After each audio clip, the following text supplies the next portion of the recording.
friends, welcome back to my channel. In this episode, let's talk about sewing essential tools and supplies for sewing beginners. Started sewing, learning how to sew in the fall of 2009. I was blessed with a friend of mine who supported and believed in my passion.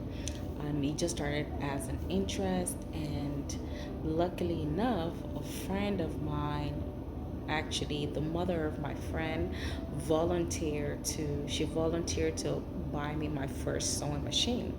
At first I didn't believe it. I thought she was joking when I shared my interest in learning how to sew with her, but she wasn't. She just said, "You want to learn how to sew? Are you serious?" And then she took me to Walmart, where I purchased my first sewing machine with her help. Now, with this machine, I started learning how to sew simple, ready to wear pieces, from shorts to little crop tops to blouses to skirts.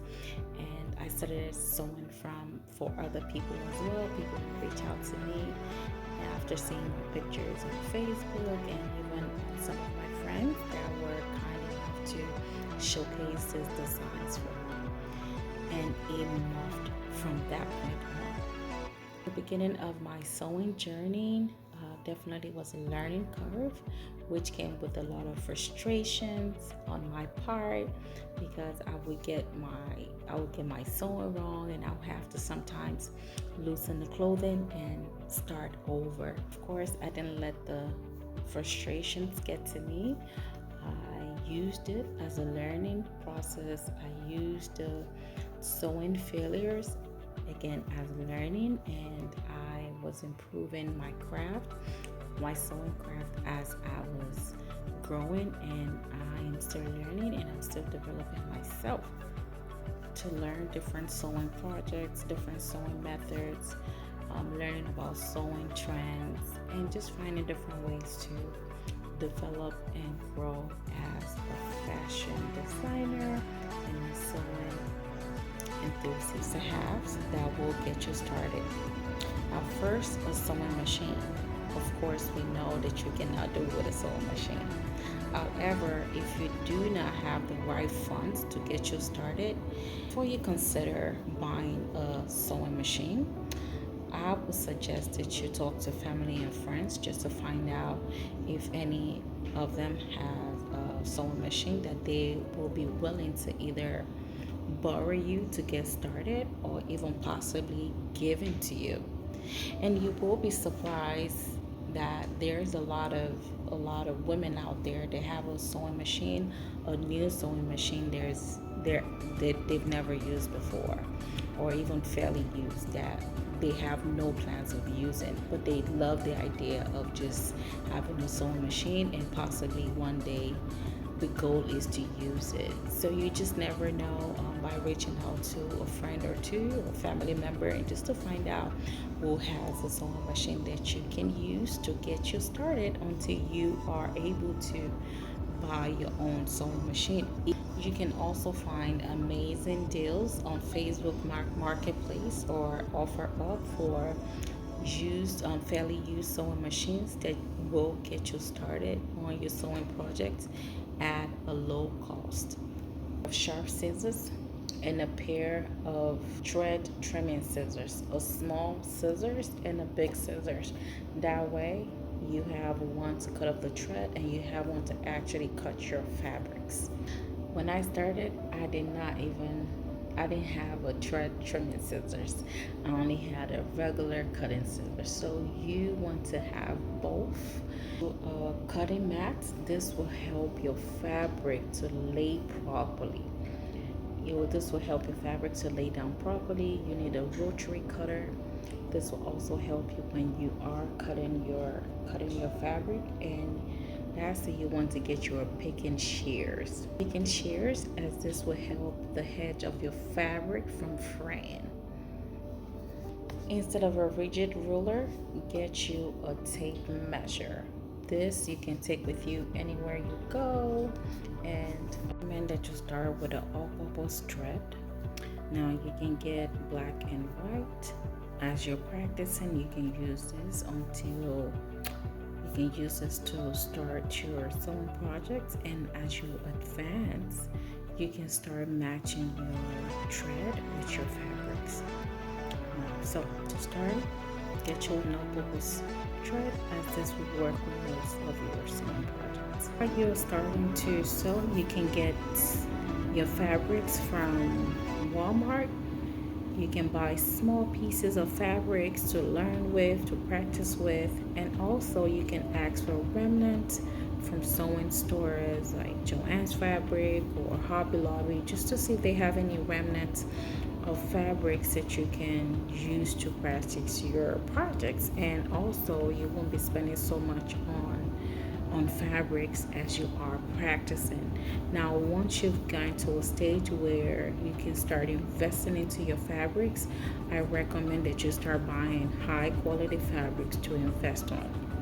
But as you were just starting to learn how to sew, and as you need a lot of scraps to and a lot of low quality fabrics that you can practice on, I recommend that you check out Walmart and other sewing stores that you can go to get fabrics and sewing remnants as much as you can to get your hands on and start practicing with this piece. To get fabric clips, you want to get pins, cushion pins, and also I recommend that you get a thread organizer.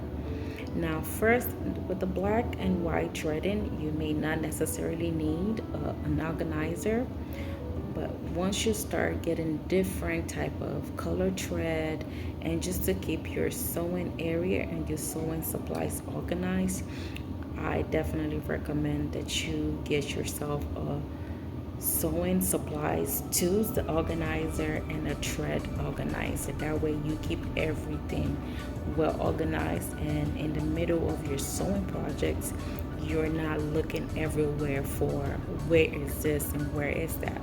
You know where your pins are, you know where your buttons are, you know where your threads are. So you want to keep everything organized just for your, for you to be able to be successful in your journey. We'll be working on several and multiple projects, making sure that you have enough bobbins. It is important.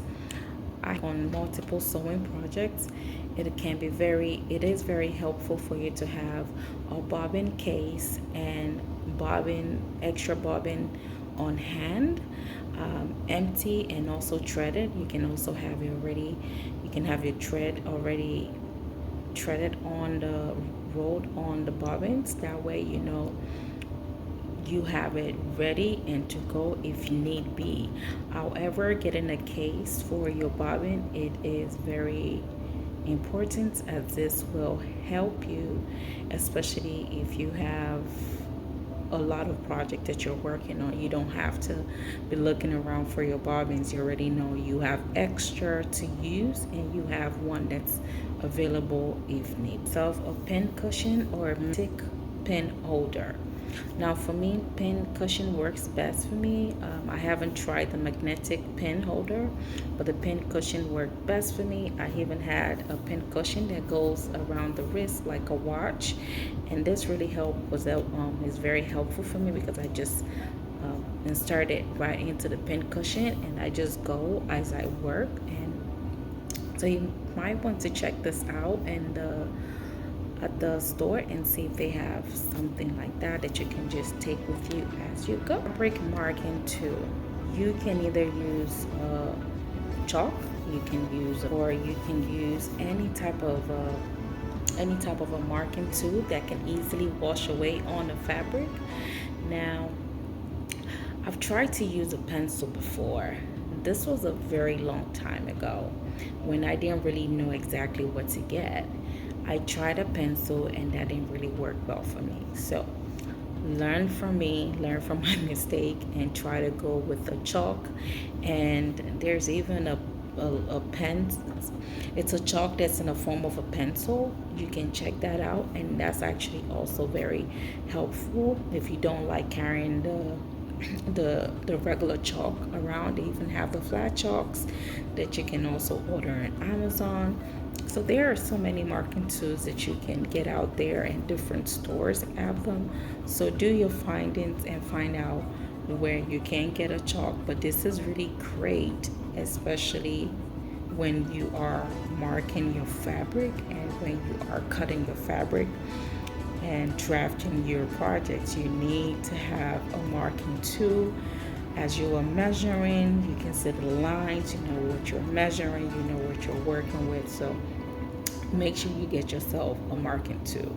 I wouldn't recommend a pen, but if that's what you have, I would say the pen should be used on a drafting paper, not on the actual fabric. In the event that you need to write something, I would even say you use a pencil, not a pen, because it's not washable. So get you a washable marking tool that can be easily erased on a fabric that you're working on. And of course, you need an iron and an ironing board. You need a steamer, you need a good ironing tool that you can use on your fabrics. Now, if anything at all, you need to invest in a good iron. This is very important. It's helpful for your projects. Without a good iron, your clothes, your project may not turn out to look in the best way that you want it to look. So invest in a really good steamer or iron for your project. Of a large ruler for marking your fabrics, for measuring, for drafting. A ruler, get you a large ruler, that will be helpful for you. Also, you want to check into a curve ruler. You will need a curve ruler, and also you will need a skirt ruler. So look at all these rulers and see which one you can start with. You can start buying them slowly to build up your supplies. So I would definitely start with a straight ruler that is needed to start with, and as you move along in your sewing journey, you can start getting a curve ruler and a skirt ruler and all the other types of. Starting a new hobby can feel a little bit overwhelming, so I hope this list can help you in your sewing journey. As you continue to learn and develop, you will find that it gets easier and it gets better, and find out what works for you. With this nice among the list that I've mentioned, find out what works for you as you are starting out. And all this list I use on a day-to-day in my business, and I'm still finding out new supplies and new tools out there that can help me to improve my sewing and to improve my business so I can serve my clients better. Now you want to find out what works for you when you start, and also as you go along, you start discovering what works and what doesn't, and what you need to get and what you can do without. So I hope this must-haves can help you as you go along in your sewing journey. And in any way that I can help you, feel free to comment in the comment section, and I'll be glad to help you along your sewing journey. Thank you for watching, and until next time, you stay blessed.